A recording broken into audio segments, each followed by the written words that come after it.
If you were 2-7, you'd be in a bad mood too. Whoa, he has trouble with the snap, and the ball is free. And he hits the upright again. That's impossible. Get your mouth shut. Get your mouth shut, jerk. The Bears' season's going to end on a double doink.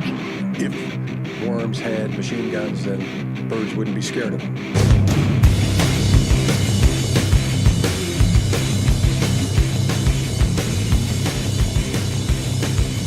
Hey, how's everyone doing out there? Welcome to a Word Hole Media presentation of the Limp Ditkas podcast. I'm Pete. I'm Ryan. Welcome to the Limp Ditkas podcast. We're just a couple of Chicago pricks united by our hatred of University of Michigan football and the Chicago Bears. Holy NFL playoff weekend. The best weekend we've seen ever. I think we can agree that it was. So I don't know. I'm going to stop wasting time and let's just go ahead and kick this motherfucker off. I mean, should we just start with the Chiefs and Bills game that may or may not be the greatest game ever played? You're right over there. It's so great. I had this uncontrollable tickle all of a sudden. I just want to put this out there. I have been in Las Vegas all weekend. You had a rough weekend. I did very well gambling wise on sports. I have a very hoarse voice from the yelling a lot, especially in the sport book. So much yelling on Saturday evening. So, that being said, last night's game was unfucking believable, and the beauty of technology is I watched the last 7 minutes of it from my seat in first class on a TV in nice. my right in front of me. So you can watch live TV on planes now. That's pretty crazy. Well, first class. Yeah, it was. For those of you so inclined to be flying first class. It was. I mean, I don't know about you. I thought the Bills won the football game. Yeah, well, I want to put this all in context. I mean, I really, at watching that game, I guess until the overtime when it was kind of obvious what was going to happen, I was thinking that was the greatest game I had ever seen since, I mean, really, the best game I ever saw, I was 9 years old, 1982, the San Diego Chargers and Miami Dolphins, the classic playoff game. Multiple overtimes, Kellen Winslow famously being helped off the field after laying it all on the line, completely exhausted, offensively, and including a blocked field goal that helped them win. Just the most insane thing. This Bills Chiefs game reminded me of that from my childhood, and I've heard other people make that reference too. So it's the most incredible most incredible game I've ever seen, with 25 points being scored in the last 2 minutes of the game of regulation. I've never seen anything remotely like it. The Bills won that game 2 times. I mean, I was sure they had that game won twice, and they did not. And that eventually went into overtime. But I mean, I didn't have any rooting interest in this at all, and eventually, I guess I was kind of rooting for the Bills just because of what Josh Allen was doing out there.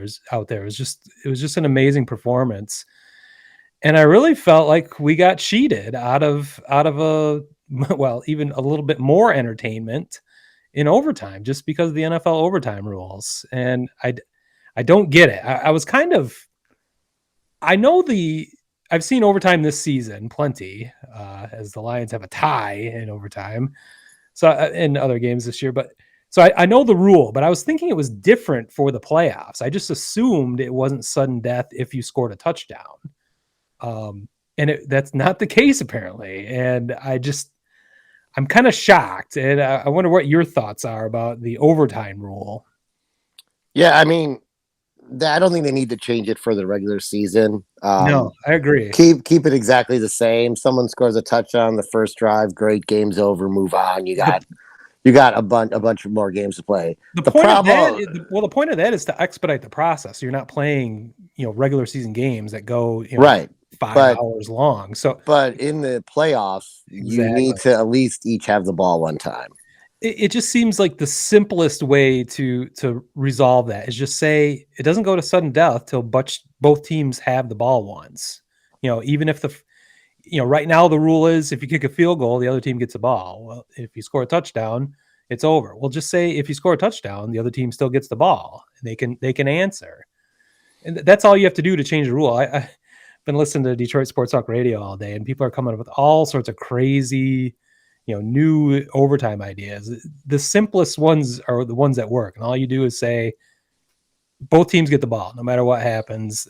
We go from there. So you don't have to add time. You don't have to do the college rule where you get the ball at the 25-yard line. Just play the game. I saw the stat tonight, actually, that there have been now under this current rule, which is fairly new. I mean, it's in the last decade or so. There have been 11 playoff games that have gone to overtime under these rules. 10 of those won the coin toss. 10 of those winners won the coin toss. So that's a 90.3% winning percentage. If you win the coin toss, you win in overtime. And I don't think we should be too surprised. Well, and the one thing to note, though, the newer rule is better than the original rule. Correct. Which the original rule was if you just kicked a field goal, you lost. Yeah, Any point scored was a loss. They're taking a step in the right direction. I'm saying take one more step, and then we should be good.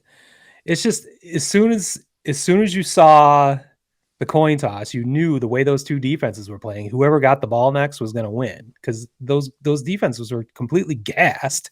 Those are two of the best defenses in the NFL all year, and they let up 25 points in the last 2 minutes of the game. So, well, no, the Chiefs were one of the best defenses in the NFL this year. Well, the Bills certainly were. The Bills were the number one defense in the NFL by a long shot. So, and we saw what happened. I have no idea. Well, they ran out of gas, is what it came down to, and then you go into overtime, and they have even less gas. So that's why that stat is what it is. 90.3% of coin toss winners win in overtime, because those teams are completely gassed. So, well, I meant throughout the game why the Bills' defense was so horrendous. I think it was, I don't think it was actually horrendous until the fourth quarter. But I mean, I haven't looked at the exact stats, but I mean, part of that is how prolific the Chiefs' offense is, and no one can stop Tyreek Hill. I mean, the dude's ridiculous. But I don't know. I think. Do you like my plan? Just letting them have. Just slightly modifying the current rule and making that I wanted the current rule slightly modified for the last 25 years. So yeah, I'm all aboard. I'm definitely all aboard on that. Yeah. I mean, there's been too many, it's never made any sense to me. It's the only sport that is like that. Yeah. Baseball, you got a top half and a bottom half of an inning. Yeah. Basketball, you just play out a regular period. It's not like, first basket wins. Yeah. I mean, that would really, you want to talk about, shortening the game. So it just, I understand it. But again, I don't understand why, there's all these hard heads where, and I'm sure you heard this today too. The Chiefs have petitioned twice to have the overtime rule changed because they've lost twice. I believe, because of the coin flip. Yikes. The Phillies petitioned once for it because they lost on a coin flip. Basically, I wouldn't be surprised if we just didn't hear about the fact that those other teams that lost, of those 10 teams, didn't petition to have the rule changed. The fact that they just ignore it is mind-boggling to me. Well, it seems to have reached a point where the whole world wants this to change now. I mean, I did hear arguments today about, well, this is football. It's just tough. You gotta, things aren't fair necessarily. It's just, you gotta play defense and just do it. Well, I mean, the whole argument is you essentially lost because of the coin, a coin toss. So, it just happened to go one way. That has nothing to do with football or being tough. It means you lost a fucking coin toss. So I mean, I guess the next question that comes into play, and let me just ask you your thoughts on this. This is the devil's advocate point of view. This is not me changing my mind. I still want it changed. Take that game though. So after each team scores, okay, because I'm going to just say Buffalo scores, okay. Now you're in sudden death. Sure. So the coin flip ultimately decided the game anyway. Yes, but at least you don't see Josh Allen sitting there on the bench just completely powerless, where he had no say in his his fate in overtime. So they could choose to go for 2 if they scored a touchdown in overtime. They don't have to kick an extra point. So that is true. That could happen too. Probably not, but yeah, true. Well, yeah, if you're on the road and you know your defense is gassed. I mean, seeing as Dan Campbell or Matt Nagy were in the coaches, I'll go with no on that. But think about it. Think about it though. If you in your scenario where it's sudden death after that, and your defense is just giving up everything, would you? I think it wouldn't be implausible to go for 2 because first of all, the other defense hasn't shown a way an ability to stop you. So I think it'd be worth it if you were the second team just to take that out of it. Like we're going to win and lose on our own terms at least. I don't think that would be crazy. I do, but hey, that we don't have to agree on everything. So well, it's not. I mean, I think it's a 50-50 shot. That's what 2-point conversions are right now in the NFL. So it can't be crazy. It's a gamble, but it's not like they have a 10% chance of winning on that. So I think plus, just like I said with the other side of the scenario where you have the distinct potential to lose on the next drive just because you've seen how things are going. The other thing is, why are things going that way? How could wide receivers be open down the middle so easily? I mean, someone. I mean, there needs to be a conversation with the Bills' defensive calls. Yeah, with 13 seconds left. Yeah, how do you give up any points with 13 seconds left? They don't give the squib kick to take off like 1 or 2 seconds at least. They've got 2 timeouts, so you had that, but they weren't going to have more than 2 plays anyway. They might have been down to 2. They had 3 plays, so they may have been able to cut that down to 2 plays total if they'd done the squib kick at least. But then they just let them go right down the field in 2 plays. That wasn't even a super long field goal. It was a fairly long field goal, but it wasn't like they were just barely into field goal territory. It was like a less than 50-yard field goal. So yeah, because it seemed in both plays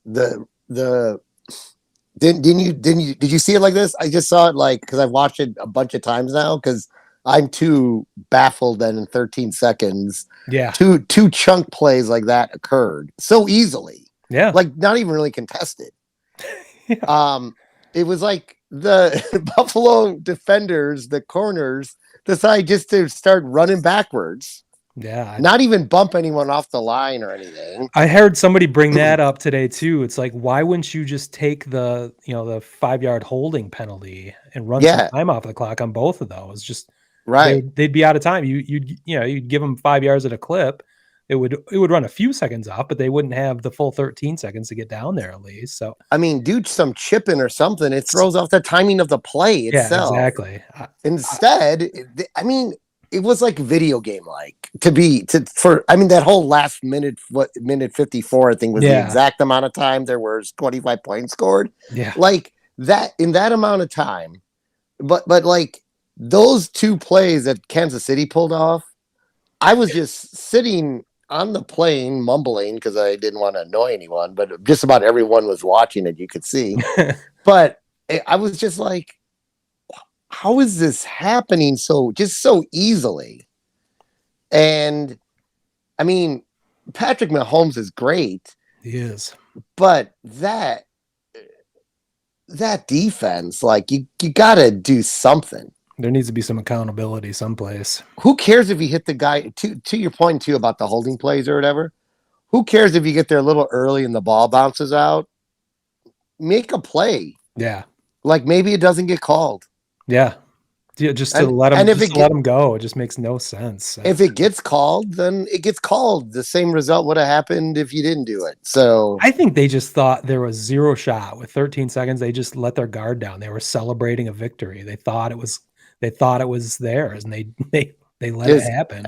I mean, there was just a lot of disappointment I felt in that game because, I mean, I thought most of the season the Bills were the better football team than Kansas City, but that was your Super Bowl pick. Yeah, and they had a better defense than what showed up on the field that day, but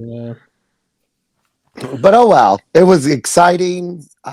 Seeing as I had no bets on it because I had left Vegas earlier that day and didn't want to worry about collecting, and due to the fact of location verification, I couldn't do anything on FanDuel, so I had to do all my betting on Saturday. So it was just sitting back and enjoying that football game. So, well, did you get to watch the Tennessee and Cincinnati game?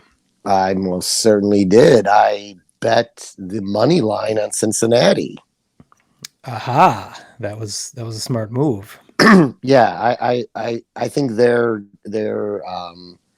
while they may not have it this year to beat the Chiefs, Joe Burrow is the fucking real deal.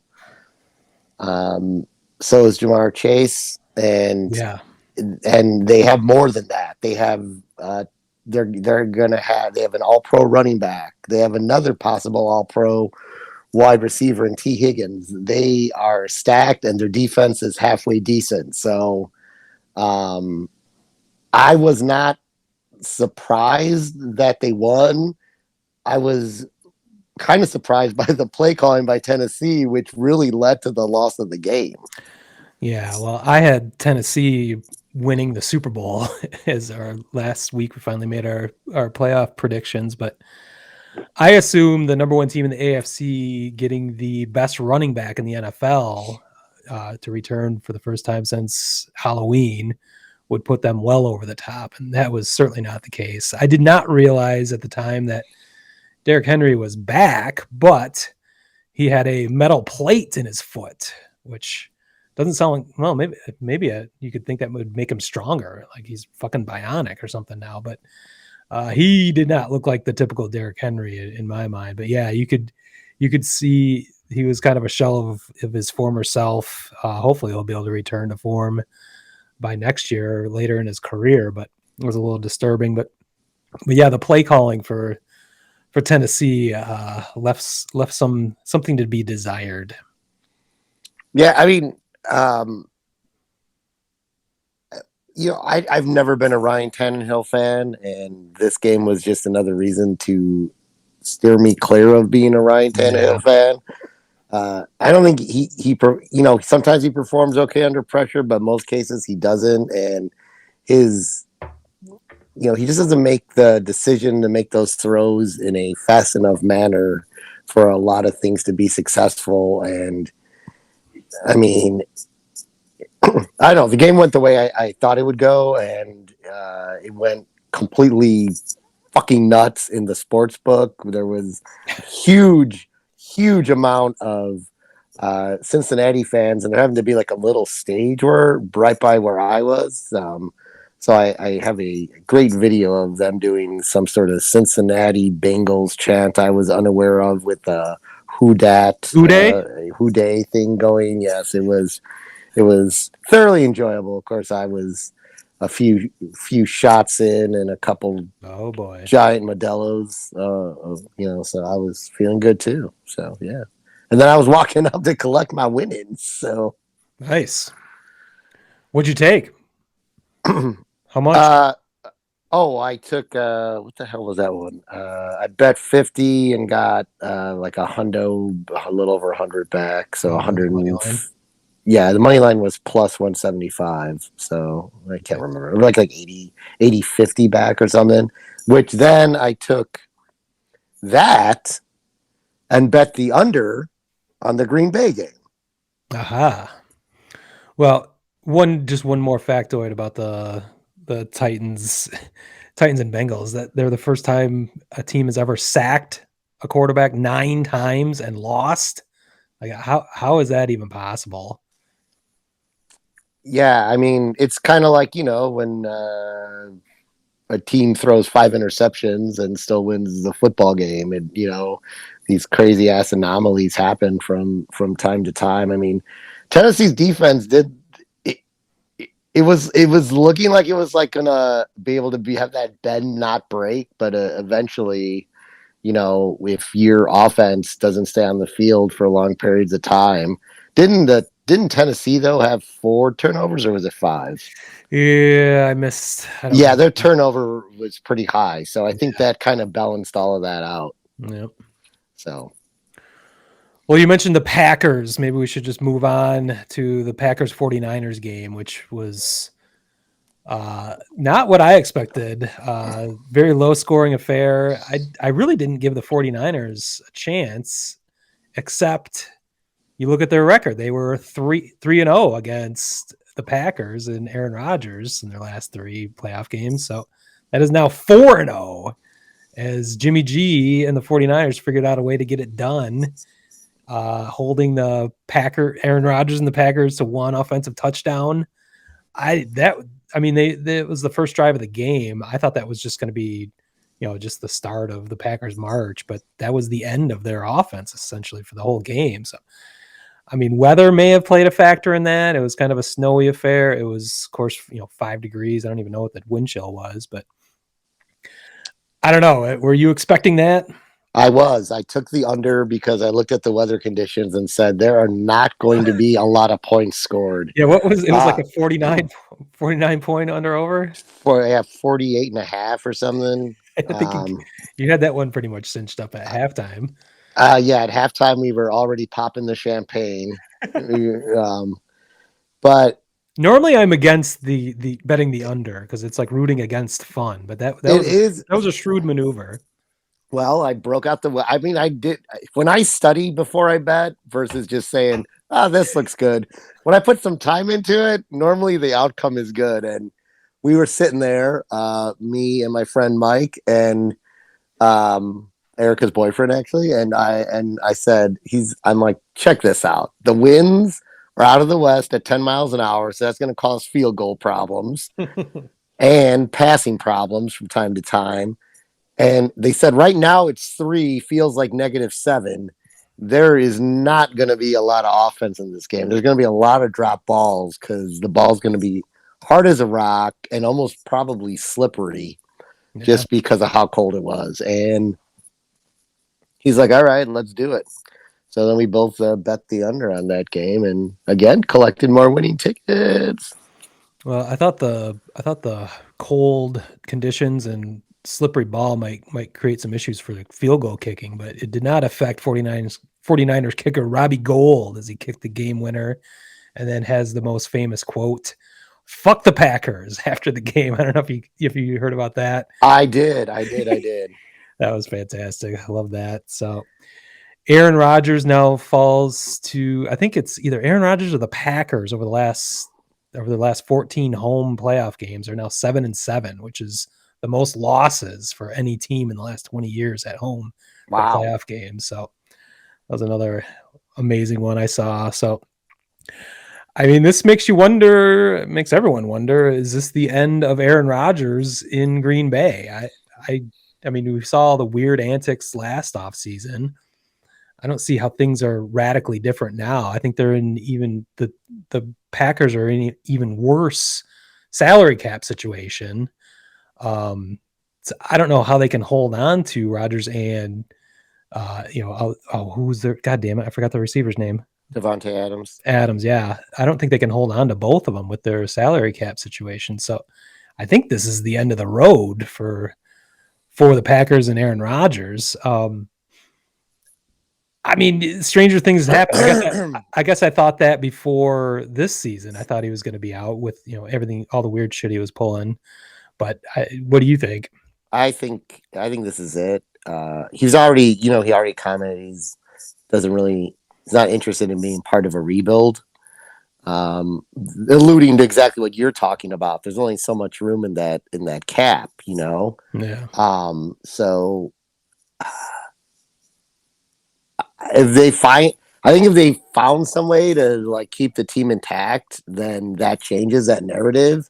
But I don't think there is a way to do that unless the players are willing to get very creative with. Well, and I don't think he's willing to be there anymore either. I mean, it seems like he was halfway out the door anyway. So why would he bend over backwards to stay there Exactly. now? No, right. Exactly. Yeah. So I think this is it. I guess the biggest question is, does he continue on, or does he just,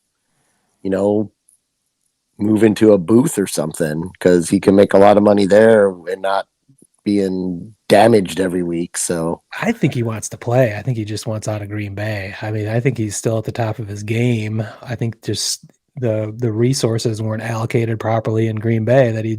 Same thing he's been complaining about for years, and he needs a new environment to showcase his talent. So I don't think he's done. I think he's just done in Green Bay, but I just want him out of Green Bay in general. Get him out of the NFC North, away from my Lions, as the NFC North is in complete shambles. As the Bears and Vikings are completely rebuilding. If we could get the Packers to hit the reboot button, the Lions actually have like a year's head start on a rebuild over the rest of the division. So that's the main reason I'm looking for any reason for Aaron Rodgers to get the fuck out of there. So while that might be good news for the Lions, what wasn't good news for the Lions was the Rams pulled out a crazy victory over the Buccaneers. And you might have, did you see much of this game? Are you on the plane or what? No, I saw it. We had like a long layover, so I saw every game. I saw the entire game. So Perfect. Well, I mean, it was kind of a shit show to start out with. I mean, the Buccaneers couldn't do anything, and really Matt Stafford looked great. The offense looked good. They were pretty much dominating that game, and then came in the fourth quarter, and crazy shit started happening like usually happens to Matt Stafford in big games. He actually had a snap go like right by him on a shotgun snap, which it was either his mistake or the center's mistake, but they certainly were not on the same page, where the ball flew about 30 yards behind him and gave up the turnover right there. But somehow the Matt Stafford found a way, and he's getting all the credit by all these Stafford slappies across the country and mainly in Detroit. How Cooper Kupp could be that wide open after the improbable comeback by Tom Brady and the Buccaneers to tie the game. How Cooper Kupp could be left that wide open, the best receiver in the National Football League. I asked you what coverage was that. I texted you, and you called it cover zero, which I think is accurate. Well, I think it was it was either a cover zero or cover one, because what happened on the play is, I think it was the strong safety. Yeah. Cut over because they sent more guys out than they had coverage for. And I don't know if they were expecting them to run or they had the blitz on or whatever. They were applying pressure. Yeah. So what I saw on the play was, as Cooper Kupp's coming out, that defender that was cutting over hit into Cooper Kupp's corner, his coverage guy, and he just kept going. I did see a bit of a pick on that. I haven't heard much of that discussed. Well, it was a player picking his own players, so that's really not a pick. And that was it. There was no safety. There's no safety help over the top. So that's why they were either in a cover one, and the offensive play call was literally, as far as I saw it, the most perfect offensive play called for that situation. And he may have audible to that, because he did the little thing. Stafford did this before that play happened. So he may have saw the coverage and audible to it that sent someone out on a route that made that defender come up, that I think originally was supposed to be that help over the top, and it was gone, and so was Cooper Kupp. Yeah. But, who else was very, being a Cowboys fan, I liked on that play, was that Matthew Stafford took control of his entire team, got them down, handed the ball to the appropriate people, and spiked it. Yeah, you do definitely have to give him credit for that. That was the way to run the last second fire drill, as opposed to how the Cowboys played it off the week before. Which I've watched that play about 100 more times, and Prescott slides with 9 seconds, And it took 9 seconds to spot the ball, essentially. Yeah. Unbelievable. Anyway, I thought, much like you, Smitty, when the ball went what looked like airmailed, like to the side, like you said, either Stafford didn't call the right snap count and you're had talking something about else in the his head. snap? Yeah. When that happened, I was like, oh man, this is not going to be good. And then, of course, the fumbles. I mean, it was a lot of disaster, and I'm actually happy it happened because it made that game really fucking entertaining in the fourth quarter. It Yet was kind again, another great fourth quarter game. Yeah, I mean, we had 4 walk-off wins in this one this weekend. The only entertaining part of the first half that I saw was a little spat between former Lions teammates Matt Stafford and Ndamukong Suh. Did you see that play where Yeah. it was bizarre? I mean, essentially, Suh got to the quarterback and kind of fell on him. I don't know that it was roughing, or it may have been a little rough, but Matt Stafford got his feet basically into Sue's nuts. I don't know if it was a kicking motion, but it was kind of a collision while they were both falling on the ground. But it looked like Stafford was trying to like kick him in the nuts essentially, and somehow Ndamukong Suh got the roughing penalty for that, which I thought was hilarious. And you could hear him, when the ref was making the call, he's like, he kicked me. So, but it was just a couple of former Lions teammates doing some Lions shit, I guess. But little roughhousing, little wrestling. Yeah. But what this has done essentially is set up the worst case SOL scenario. Right on time. Exactly.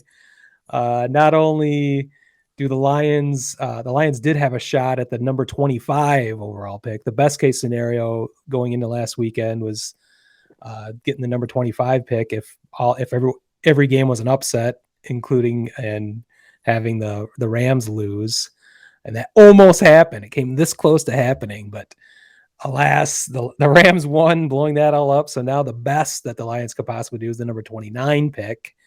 And the way things look, if you look at the schedule, I mean, the Rams are playing a home game for the NFC Championship this weekend, and they will be playing a home game for the Super Bowl if they make it through. So the next 2 games are in their home fucking stadium. So the plan has been laid. The perfect scenario is working out against the Lions.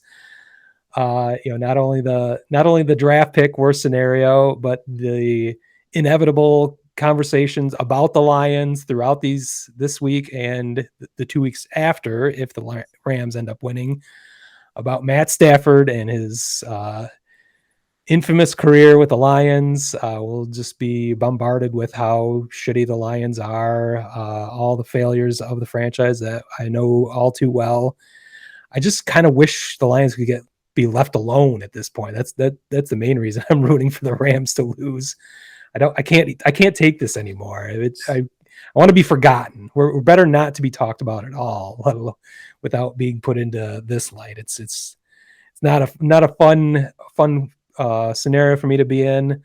Lots of Lions fans, as I talked about last week, I'm using air quotes around Lions fans. I think they are Matt Stafford fans, because they are rooting against the interests of the Lions when you root for Matt Stafford and the Rams. I mean, there's no other way to put it. We are getting worse and worse draft picks because of the success of Matt Stafford and the Rams. So again, you can measure how big a deal that is or not, but I guess maybe I've just never been a fan of a specific player the way I see these fans of Matt Stafford. And I think maybe that's what's baffling me. And again, the only thing I can chalk it up to is a generation gap. I mean, maybe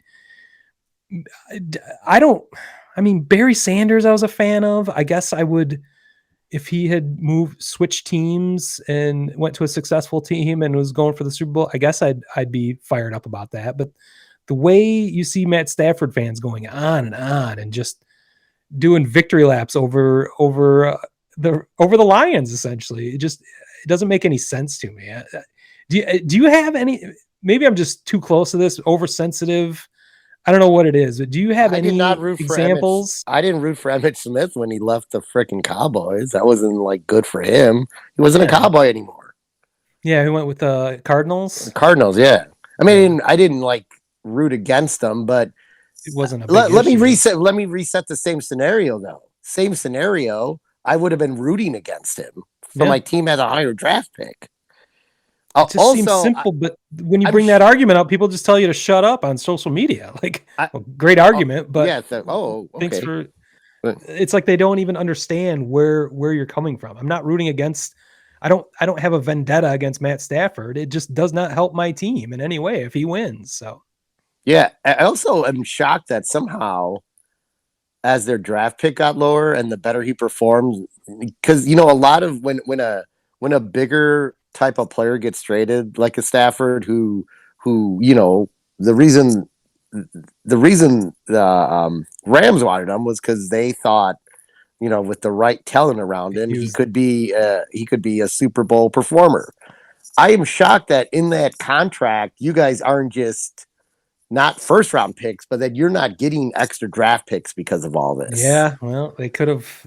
That's usually a normal caveat to a trade such as that, but there may have been other factors involved that they got out of it that I don't know the details of. Well, we've got their first round pick next year too. Is maybe what they. So maybe that's what they went for. So that's okay. Yeah, that's different. So yeah, okay. I mean, I don't know the details. Or could you imagine though? Can you imagine if you went a different direction and it was performance based? Like you guys would own the fucking draft. Yeah. For the next few years. It'd be like the Herschel Walker trade. Yes. That led to three Super Bowl championships for your Cowboys in the early 90s. You got that right. Well, that's what I'm looking for my Lions, but we seem a million miles away from that. That's about all I have for this weekend. Should we look forward to what's going to be happening this coming weekend? Let's get the popcorn ready, folks, because who knows know what the fuck's really going to happen. Yeah. But I mean, what do you want? Should we just, since we were just talking about your boy Stafford, we got an all West Coast matchup, which is already division matchup, which is making me yawn. Yeah. The Rams versus the 49ers. I didn't think the 49ers would get this far. I didn't think they'd win either of their games, and I don't know what to think about this game. Yeah. I mean, all momentum in as far as like offenses are going. In this game, I would say point to the Rams. Yeah, but it should be a blowout. But. Yeah, and the Rams defense has been playing way even. They had they didn't have that like over the top season like they had a few years ago, but they had a very good season and kept getting better as the year went on. And they've had a pretty decent playoff so far. So I mean, and they're at home, so I have to pick the Rams to win the game. Yeah, I mean, I think again, the only thing I can say against that would be I didn't expect the 49ers to get this far. I've been picking against them each week already, so somehow they keep figuring out how to get it done with smoke and mirrors and Jimmy G and the brilliant. If I have to hear any more about the brilliant mind of Mike Shanahan, son of Kyle Shanahan, son of Mike Shanahan. I mean, Jesus, I thought freaking who was it, Aikman that called that game? Who called the Cowboys game? I can't remember who called the Cowboys game. I thought he was gonna. It wasn't Aikman. Aikman had the other game. I thought he was gonna. He was pissed about that actually. Yeah, it was Romo actually. Yeah, I thought Romo's gonna walk down and give him a handy like at halftime. Romo gets fired up about stuff. Well, he's a good. I will tell you, because he came into the booth, I think, so quickly after leaving the game. Mm-hmm. He's dead on so much, of what is actually going to happen, what call has been made. It's crazy, but he's a smart football dude. Yeah, he gets excited, but man, he just kept, they got all the motions going that way, and then it cuts back the other way, and what are you supposed to do as a defense? Okay, calm down, Tony. So yeah. Anyway, I digress. Back There's something I forgot to bring up last week. 1 week Yeah. later, I remember. But anyway, yeah, I mean, I just can't bet against the Rams at home. Yeah, it seems everything's pointing their direction, but unless Matt Stafford reverts to old Matt Stafford, I don't see how the Rams are gonna fuck this one up. But stranger things have happened, as we saw this past weekend. So, well, my pick for the AFC Championship game was going to be the Titans and Bills, and we got the complete opposite. So I'm not shocked that the Chiefs made it there, but the Bengals I did not see getting past the Titans, and it's just an amazing turnaround for when you get the right quarterback. I mean, they were 2-14 2 years ago, and now they're in the AFC Championship game. What Joe Burrow means to that franchise is incalculable. So, I mean, I gotta go with the Chiefs in this one again. But how the Bengals even got here is not easy for me to explain. So they could do even crazier things this weekend. I don't know how do you see it?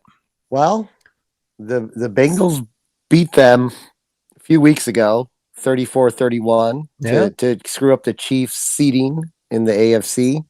I don't see any reason why they won't do it again. Wow. So I'm going to go with the upset on the road. I haven't seen a line on the. I'm going to who-day that shit. Who-day that shit. Have you seen the lines on either? No, I didn't look up the lines yet. Yeah. The only reason I haven't is because I'll tell you this: I'm going to be shocked, and this is going to suck for one of these games. But I'll be shocked if something isn't affected by freaking COVID. Ooh, boy. So that's why I haven't looked at anything yet. Yeah, you haven't heard much about that in the NFL, at least recently. So yeah, we'll see how that plays out. But so yeah, I think I'm gonna go then with the Rams and Chiefs, and you're gonna go with the Rams and Bengals. That's right. For a Super Bowl 56 matchup. Well, it'll be fun. I don't see how it could possibly be any more fun than this past weekend of football action. 4 incredible games, 4 walk-off wins. By the way, walk-off win, I heard that a bunch. That's a baseball term, so I thought that was kind of weak, but I don't know. I don't have a better term yet. Maybe we'll work on that. We'll workshop it, but I don't know. I think it's going to have a hard time living up to this past weekend, but hopefully these games will be as compelling as possible. But unless you have anything else, I think we can wrap this one up. I have said my piece. It's probably good. This is a short show with my voice, so yeah, we'll keep this one shorter. Well, that was episode 35 of the Limp Ditkas podcast. You can catch us on social media at Limp Ditkas. You can catch us. You can catch our website with all sorts of merchandise for all sorts of different teams, including some USFL merchandise at limpditkas.com. You can catch this podcast anywhere you'd like to find a podcast. So with that, I'm going to say this is Dagger Time. We out. Peace. Peace.